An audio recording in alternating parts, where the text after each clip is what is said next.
Prometheus ব্যান্ডের জনপ্রিয় গায়ক বিপ্লব বর্তমানে তিনি স্থায়ীভাবে বসবাস করছেন যুক্তরাষ্ট্রের নিউ ইয়র্কে।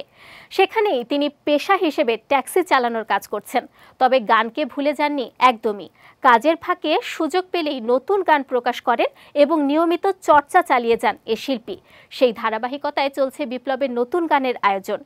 সম্প্রতি দেশের একটি গণমাধ্যমকে গায়ক জানান, এ মুহূর্তে দুটি নতুন গানের কাজ পুরোদমে চলছে, যা নিয়ে দারুণ রোমাঞ্চিত তিনি। জানা গেছে বিপ্লবের গাওয়া দুটি গানের মধ্যে একটি প্রকাশ পাবে ঈদে আর অন্যটি আসবে বাংলা নববর্ষে। যদিও গানগুলো সম্পর্কে বিস্তারিত কিছুই এখনও জানাননি এ ব্যান্ড তারকা। তবে তিনি জানিয়েছেন, ঈদের গানটির শিরোনাম ভালোবেসে ফেলেছি তাকে ইচ্ছের অধিক, এবং এ গানের কথা লিখেছেন রবিউল ইসলাম।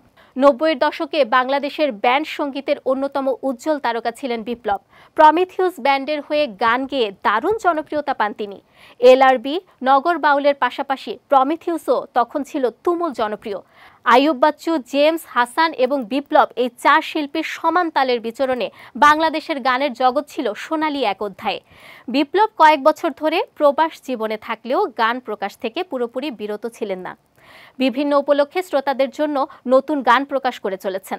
তবে নিউ ইয়র্কে তিনি কেমন আছেন, কি করছেন, এ নিয়ে ভক্তরা প্রায়ই তার খোঁজ নেন। অনেকে তার ফেসবুকেও এ বিষয়ে জানতে চান। সেই ভক্তদের কথা ভেবেই তিনি গান প্রকাশ চালিয়ে যাচ্ছেন। এবারের ঈদ ও বাংলা নববর্ষ উপলক্ষে নতুন গান প্রকাশ তার সেই ধারাবাহিকতারই অংশ।